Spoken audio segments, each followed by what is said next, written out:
Alright, what's up everybody? It's me, Dan, Moderately Anonymous MTG.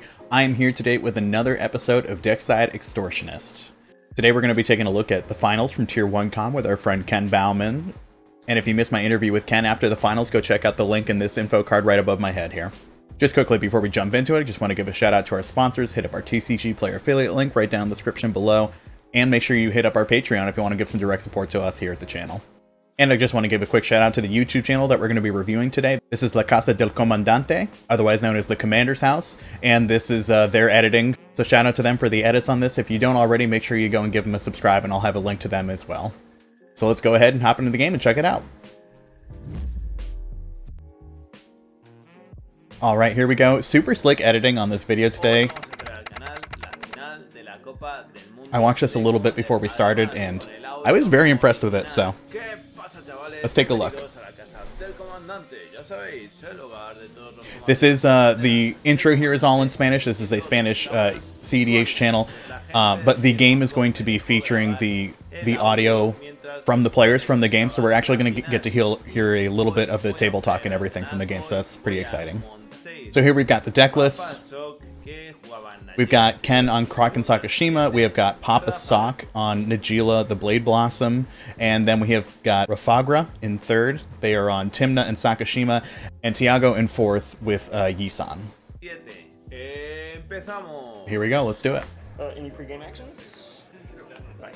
So we're looking at pre-games here, and we've got Tiago in fourth position giving up a Gemstone Caverns and exiling a Utopia Sprawl. Utopia Sprawl is a pretty easy one to give up in this situation, depending on the construction of the hand, but they're at least at 7 going down to 5 to make this action happen. So if you're going even lower, something that's very specific like a Utopia Sprawl that can only go on a forest is probably not the best follow-up ramp to keep, so I can understand that.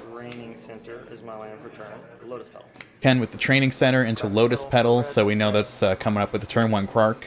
And this is something that Ken talks a lot about. If you ever talk to him about mulligans and how he looks at hands for Quark and things like that, he's always trying to circumvent a turn 1 Drannith Magistrate because he knows how devastatingly powerful that is against Quark, so that's always a play that he's trying to make. Here we got Najeela coming in second, we got a Git Probe, paying the life for it, and not sure whose hand we looked at there. But now we've got a Noble Hierarch, I'm sorry, an Ignoble Hierarch rather, coming up after that. And while you certainly would like to do the same route as Ken and go for that turn 1 Najeela here, Ignoble Hierarch is a really nice card because it does have Exalted, so it makes sure that on this board that's looking like it's going to be pretty creature heavy, that extra power and the toughness is really going to help Najeela start to swing and make through some attacks. Next up, we've got Rafagra, playing a Mana Confluence to start with and going into Mox Diamond. Looks like we're pitching an Urza Saga. Again, Urza Saga, a very understandable pitch. If you can start making these Construct tokens early, that is pretty great. It's good against Najeela. It is not a very good use of mana against Kraken Sakashima, especially when you are one of the 2 opposing blue decks at the table. So keeping up interaction for different things is probably a lot more important than activating that Urza Saga for constructs. And we've got a turn 1 Dalthy, which is not exactly backbreaking to any of the decks at this table. Kraken Sakashima, not really a breach deck, although I know that Ken is on more particular breach lines for the competition here because it is a cleaner win line. Najeela, same thing. We're not typically looking to reanimate anything. I'm not sure if this list is running reanimate. And probably not doing a whole lot to Yisan. But the thing that the Dalthy is going to do here is start accruing a lot of value underneath it, so it's going to, whether or not Rafagra has any more interaction in hand, it's going to allow him to have some interaction up. And it looks like we're going for a Worldly Tutor into Birds of Paradise for Tiago. Charitable. Tight play is fun, like little stuff, angle shooting, no thanks. Promox pass priority. Importantly, we got the Worldly Tutor was in response to the Dalthy, so it's not going underneath the Dalthy. And we've got Chromox here exiling a Bouncer's Beatdown, which is a new spell from New Capenna. Not exactly sure what it does, but something new for Yisan, I guess. After that, I pass my untap. So we've got another player here with a very important commander-centric strategy, but not getting out the turn 1 Yisan, which is a palpable tempo swing for Ken in this scenario, being able to have his out first and try to start getting some more substantial game actions going. All right, so here we've got Tavern Scoundrel out of Ken. Anytime that he wins a coin flip, he's going to make 2 treasure tokens. Very important to cheesing along the naked Krark, as it's called, the singular Krark, if he's getting along. But I think he's just passing here. Yep. So back to Papa Sock with Najeela.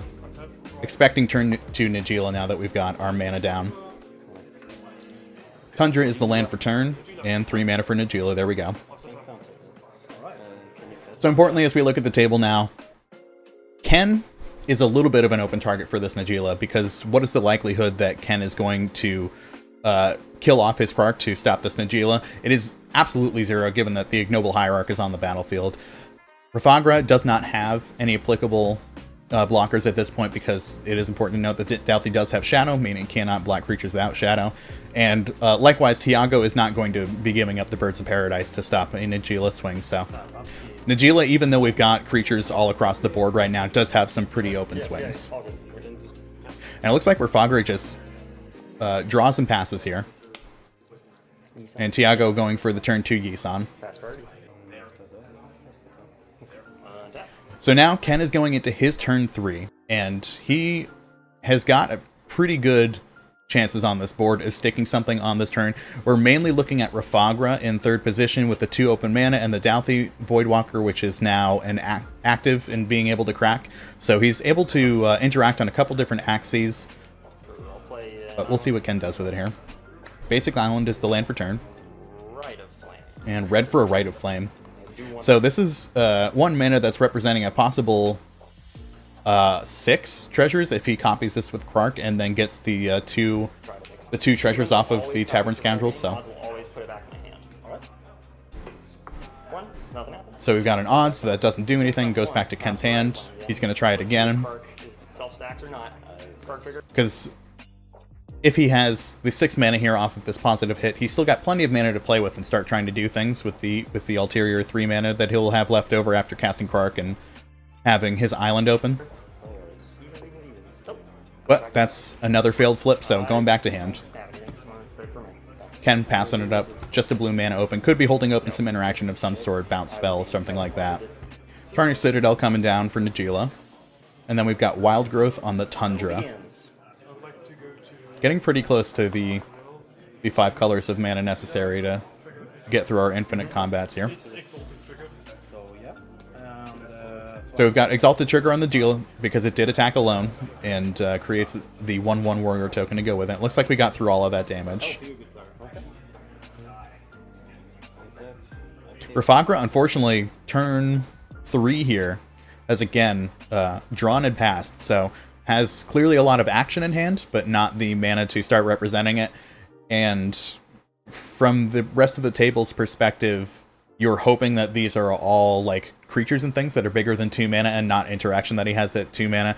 But from Rafagra's shoes, you don't really want that to be interaction either, because you don't want to be the one person at the table with the least amount of mana, the least board presence, and the one controlling what's happening on board. Tiago draws and just passes here. And now we've got an end step consider from Ken here. That's another odd, so going back to hand. Just straight play. Untap, upkeep, draw. Alright, so now we're going into the 4th turn again. And we have got... everyone is up on mana at this point. Yisan very likely just holding up a Yisan activation, but from Najeela and from Timna Sakashima players, we would expect to see a little bit more blue interaction. So Ken's got more that he needs to work through in this scenario than he did last turn for sure, but unfortunately those flips didn't go his way. So we're going for the Rite of Flame again. This one is a copy. We got our first copy. So now we got our Tavern Scoundrel trigger. 2 treasures, and then individually we're going to get 2 red mana twice, so we'll end up with 4 red in the pool and these 2 treasures. So use 3 of the red floating. A blue cast Sakashima passive faces. So we've still got 3 red in our pool. Sakashima comes down as Krark. Yep. We'll see if Krark and Krark let me think. Trigger. Here's the consider with 2 thumbless counters on top of it. We've got a return to hand for the first one. Goes back to hand. Next trigger. 6. And that is a copy there, so... Tavern Scoundrel, make 2 treasures. 2 treasures. Consider copy. Put that card in the graveyard. Okay. Alright, so now Ken is in the position where he's getting card selection and he's making mana, so things are really starting to kick off here. From anyone else's perspective at the table, this is getting quite bad. 2. Cast a Harmonic Prodigy.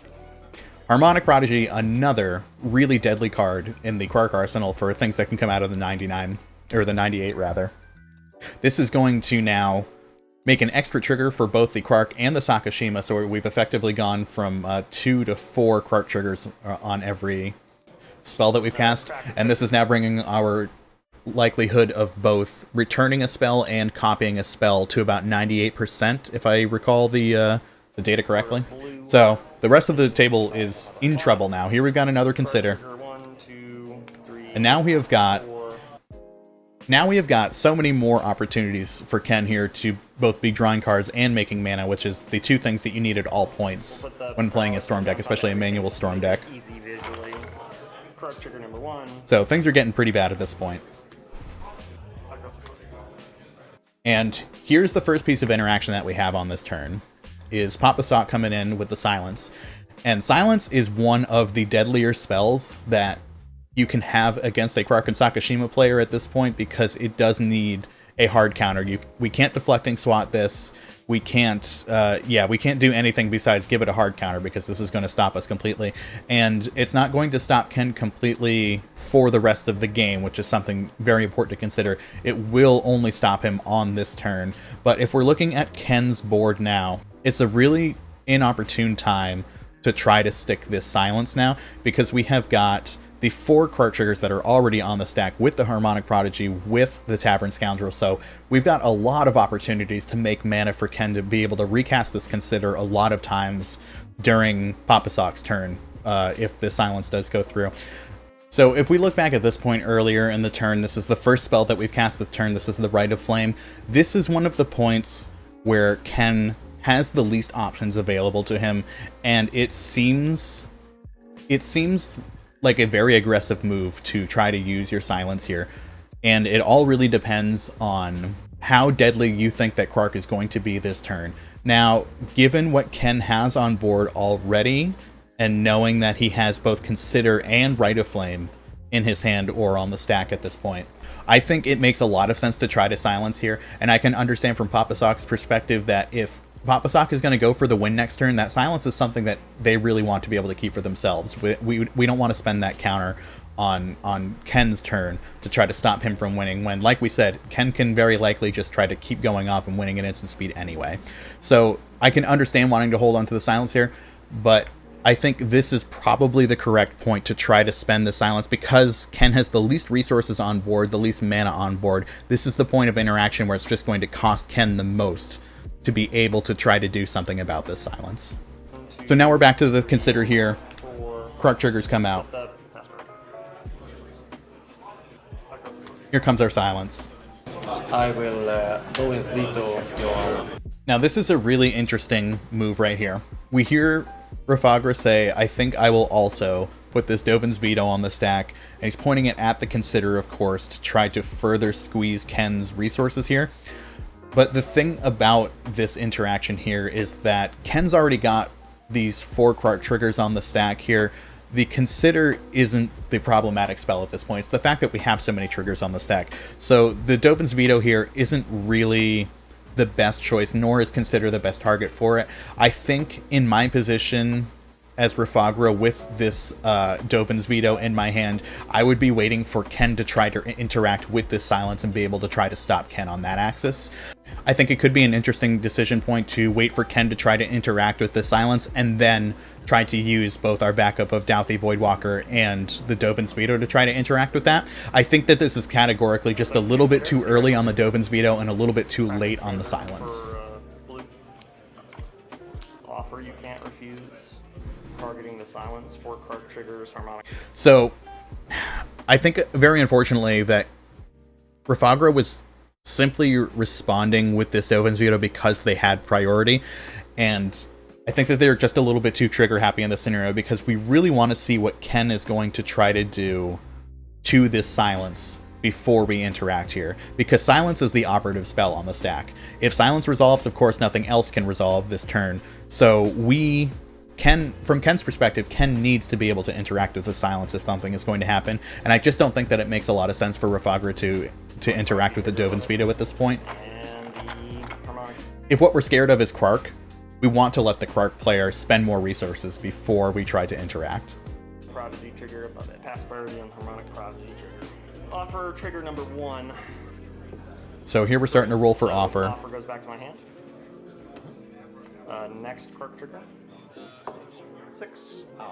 Copy of offer you can't refuse. I'll point the copy at the silence. Okay, so Ken choosing to point the copy at the silence here. Ken choose to point the offer you can't refuse at any spell on the stack and try to give himself some more mana if that's what he needs. But with the Tavern Scoundrel on board, I agree with him that isn't really the kind of play that you want to make in this scenario. It is a lot better to just spend more of our time targeting this silence to make sure that it does not resolve. Tavern Scoundrel trigger for winning a flip to make 2 treasures. I mean, yes, this is crazy, but Target the what is it? Concerted defense? Oh, okay. yeah, so I can't really consider. Okay, concerted defense targeting. So now we've got Concerted Defense, which is a counterspell that is like a force spike for the amount of creatures that you have in your party. So we're putting the Concerted Defense now on this copy of an offer that you can't refuse. Which, again, knowing how much interaction we have between Rafagra and Papasock now, I think that there is a better way that we could have tackled this stack in this turn. But I think that Concerted Defense at this point is just going to be not enough by a long shot. Copy of offer. Yeah, because we still have two Quark flips to go on this offer you can't refuse, so trying to spend one of your singular counter spells when there are a possible 3 more offer you can't refuse is coming, it's just never going to be able to do enough. So you'll make 2 treasures. You're counting on way too much luck to be able to get that to go through. And now we've got So silence is countered now and underneath the Douthie. The offer you can't refuse is back in Ken's hand, and this is one of the good reasons to wait and Rafagra's position to try to spend this Douthie Voidwalker or the Dovin's Veto, because Ken has put the interaction that he has on the stack, the offer that you can't refuse, and at that point, when it's on the stack out of his hand and not able to go back to his hand to be reused, that's when we want to start to interact so that Ken has to make more choices with the literal mana and the literal cards that he has in his hand rather than getting by on the virtual card advantage that he has spending the same spell over and over. Offer. 6. Copy of offer you can't refuse. Trigger Tavern Scoundrel on the copy. Yes, I'm going to choose to not change the targets of an offer so that it fizzles. So the first copy of offer was targeting the silence, of course, that has already been countered, so that fizzles. Ken is still going to get his 2 treasures from the Tavern Scoundrel flip, though, which is the most important part at this point. 4 treasures. Fizzling copy, is that okay? Quark trigger for offer. And then we've got the last Quark trigger, and it is a put back to hand. Dovin's Veto is now countering. Nope. Consider's gone. Fizzled. And now have 4 triggers for Consider. So is the top. And now we're still resolving 4 triggers for Consider, which, again, to emphasize this even more, this is what we spent a Dovin's Veto on, and there's still 4 possible Considers that are about to happen. We've already got 1 positive Consider, so this is going to be at least looking at 1 card, possibly looking at 2 cards, and making 2 treasures. Consider on the stack. Trigger Tavern Scoundrel. Make 2 treasures. Is that okay? Pass 2 treasures. Go to 6 treasures. Copy of Consider. At this point in the game, it is quite clear that there's just nothing that Ken's going to be able to fizzle to outside of his own Quark luck. The next Quark trigger okay on Consider. Make it visually clear. 5, nothing happens. Next trigger okay. 3, nothing happens. And we've got a couple fails, and our final flip on the Consider 3 is a fail. I'll play a mountain as my land for turn. Use the 1 red I had floating. Crack a treasure for a blue. Cast Impulse. Now, Impulse is an infinitely better card in this scenario than the Consider was for Ken, because we're just looking at substantially more cards, and this is going to start tearing us through the deck for the final pieces that we need to close things out. Impulse, while it looks like a very innocuous spell on the stack right now, is one of the more powerful engines Ken's going to have for churning through the deck and finding the pieces that he needs to close this out. Prowess trigger from Harmonic Prodigy. I'm gutting it up. Alright, Clark trigger number 1 on Impulse, fast priority. Okay, so now we have got we have got Papa Sock here, who has got the 2 treasures after having his silence offered, and he is gonna go ahead and spend a black from his Ignoble Hierarch on Demonic Consultation. So another indicator of the strength of what's in Papa Sock's hand at this point in the game, and another indication of like understanding how difficult it is for Papa Sock to want to get rid of that silence at the earlier point in the game. So the Demonic Consultation, very desperate move. Now we can hear Papa Sock say here that he's going to get an Abrupt Decay to try to deal with the Harmonic Prodigy, which again, I think, first of all, this is just not the correct choice. I understand from Papa Sock's position, you want a spell that is uncounterable, because we know that Ken has the offer in his hand, so we don't want to get anything that we know can be countered. And we do want to try to interact with Ken's board in a very meaningful way right now. So trying to take some of the material off of the board that he's using to gain all of this advantage, I can understand that makes sense. The Harmonic Prodigy is definitely the thing tipping us over the edge at this point, or maybe he's thinking about the Tavern Scoundrel, which getting rid of the Tavern Scoundrel at least gets rid of the mana production, and I think that's more valuable at probably any given point. But I think at this point, especially with Ken having 5 treasures, like, you know, if any Grixis player has 5 mana, you know they can cast an Ad Nauseam, and that's enough to win the game. So pretty much given Ken's position too, we can be pretty sure that 5 mana is going to be enough. So Papa Sock going through the consultation now. We haven't gotten rid of anything too wild. Here's the Abrupt Decay. We did lose quite a bit of counters. We saw Fierce Guardianship, Force of Will out of there. The Tavern Scoundrel. Okay, so we are going for Tavern Scoundrel. But yeah, we can hear in Ken's voice that he truly does not care about the Scoundrel at this point. Throw something out there. If you burn the Douthie on an Abrupt Decay, that's a Derevi that can't be killed. I have nothing for it. That's an Agila that can't be killed. I have nothing for it. If Derevi's in hand, win. I cannot stop that because I only have an offer as my counter magic. Now here is some very good politicking by Ken, telling Rafagra that if he spends this Douthie Voidwalker on an Abrupt Decay, that it is opening up the door for Papa Sock to just win with Najeela, because it can hit the Derevi or the Najeela, which will stop him from winning, which are both very, very good hits. Ken, we know, has the offer in hand, which can interact with those things. Also makes sense. So it sounds like, I think in a tournament setting, I don't know whether I would believe my opposing player, Ken, saying that I can't interact with this if this goes. Because, of course, the person trying to win the game is going to tell you don't don't use your Douthie Voidwalker. But there are many... Again, the Silence is an infinitely better spell that is under the Douthie Voidwalker, but at this point, knowing that Ken has the offer in hand, there's just nothing that we can do to fight through that. The only really applicable spell under Douthie right now is that Abrupt Decay. But again, Abrupt Decay just isn't doing enough in this scenario to really interact with what Ken's doing. Now there's a copy of Impulse with 1 more Quirk trigger. That's how they can resolve. Copy of Impulse. So we did choke Ken out of 2 mana here by removing that Tavern Scoundrel, which is a meaningful swing. We don't want Ken making free mana every time he resolves a spell, because he's going to resolve a lot of spells. I will move to the final Quirk trigger on good old Impulse. See what Quirk. But we do still have a lot of mana left to play with.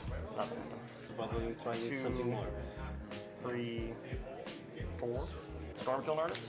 Now the Stormkiln Artist here is a really great spell, obviously a great replacement for the Tavern Scoundrel that we just lost, and effectively is moving Ken into the exact same position that we were in before. Here's an Impulse. Are we going to start making treasures? Trigger.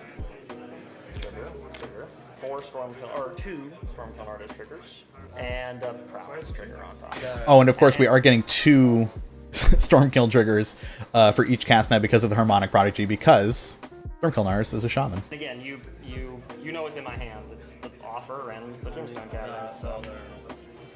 I don't mind silence. Alright, so here is the activation of the Douthie. We're going for the Abrupt Decay, targeting the Harmonic Prodigy. And seeing what Ken just did, making 2 treasures off of casting 1 spell, I can understand that sparking the urgency of this play. We don't want to get ourselves into the same position that we just seemingly got ourselves out of by having removed the Tavern Scoundrel. Which is great. Stormkiln Artist trigger, pass priority number 1. But 2 Krarks is enough. Take a treasure. Stormkill Artist number 2, fast priority. Park trigger number 1 on 2. Copy of Impulse. Trigger All right, Stormkill so Artist to make a treasure. Make a treasure. here's a copy of Impulse. We're making a treasure. We're looking at 4. 4.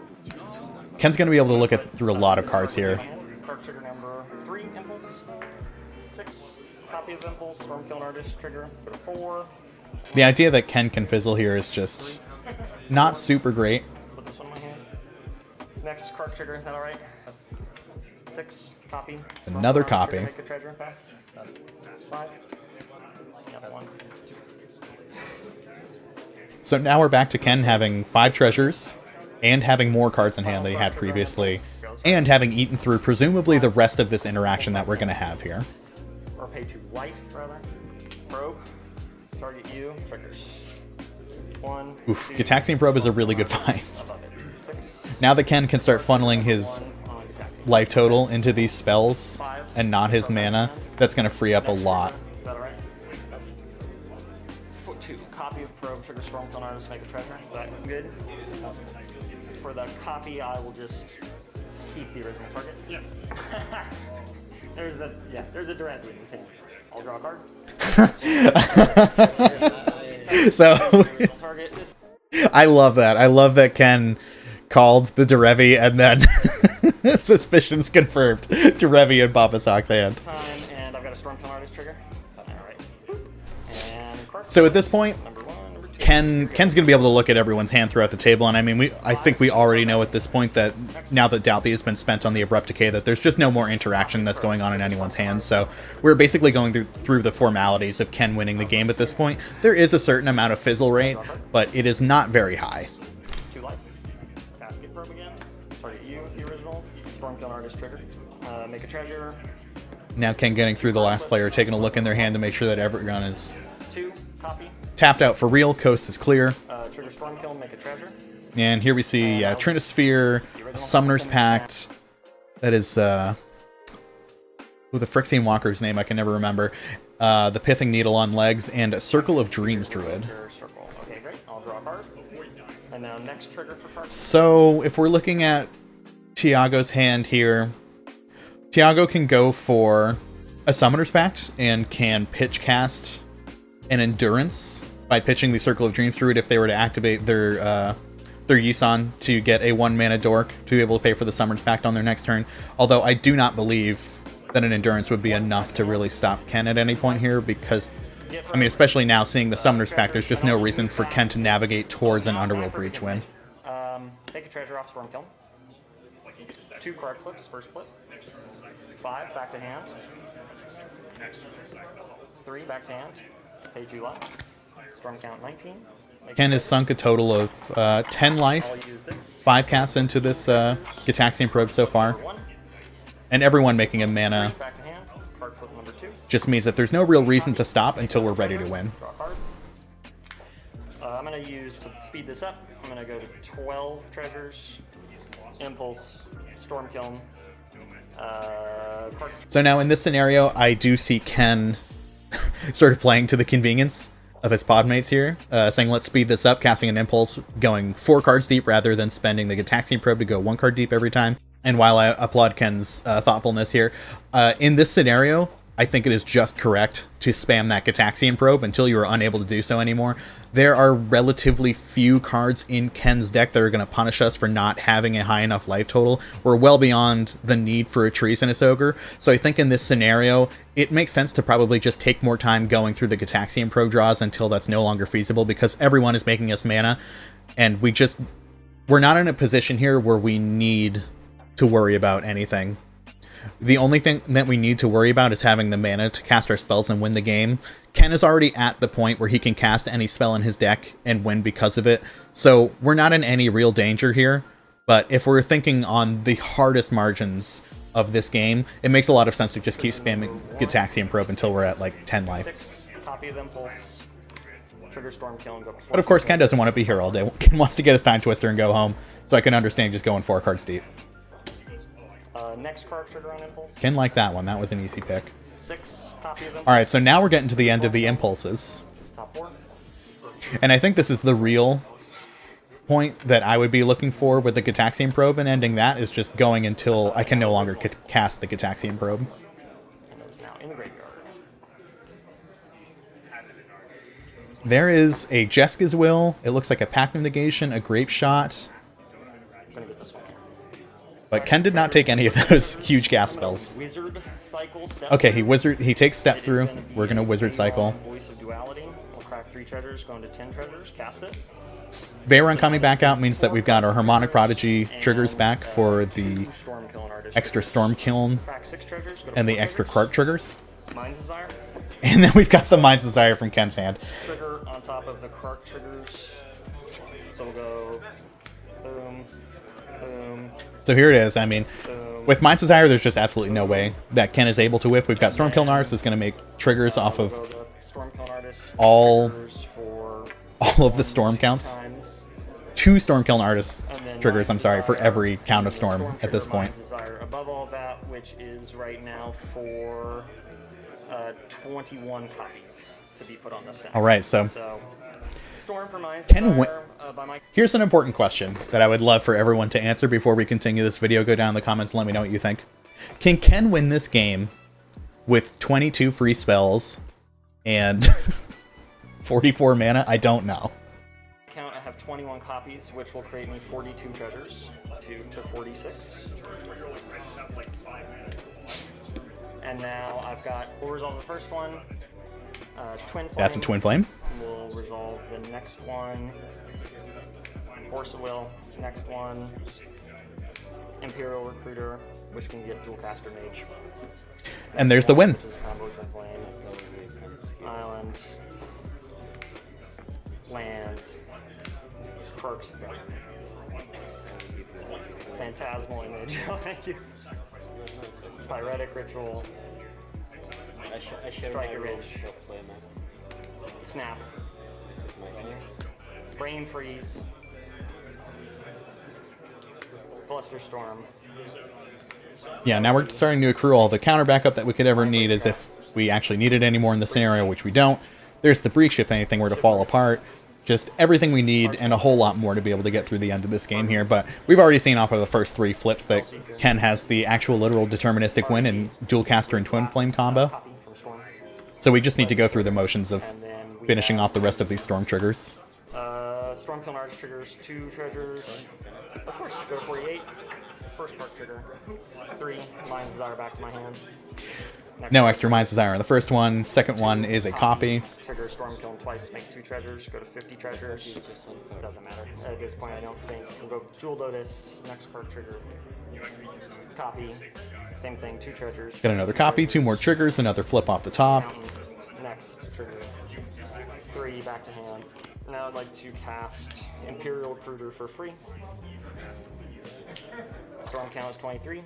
And then here's the Imperial Recruiter, goes to get Dual Caster Mage. We've already got Twin Flame in the zone. We can cast it and make infinite Dual Casters and hit for infinite damage. I want to make sure everybody feels okay about it. Good? Yeah. All right. That's how you do it, everybody. That is how you win yourselves a Time Twister. Bueno, menuda partida, la verdad. Nice. es que- Very excellent. Very excellent. Big shouts to Ken. Super, super awesome game. This is a really sweet win. If you haven't seen my interview with Ken after his victory, go check it out in the info card above. Big shouts to La Casa del Comandante for making this awesome video. Really slick editing. Really enjoyed it. Make sure you go hit them up. Give them a sub. And also, if you enjoyed this content, please hit up our Patreon. Support us directly. Leave a comment. Leave a like. We really appreciate those. And we'll see you next time. Thanks for hanging out with us for another episode of Deckside Extortionist. Remember, if you enjoyed this video, one of the best ways to support us is by leaving a comment and hitting that like and subscribe button. It's incredibly helpful and always appreciated. If you want to support the channel more directly, join our Patreon to catch episodes early, join our private Discord, and get some other awesome benefits. One final thank you to all of our patrons who make great content like this possible. And thank you for watching. Be good to yourself, everyone.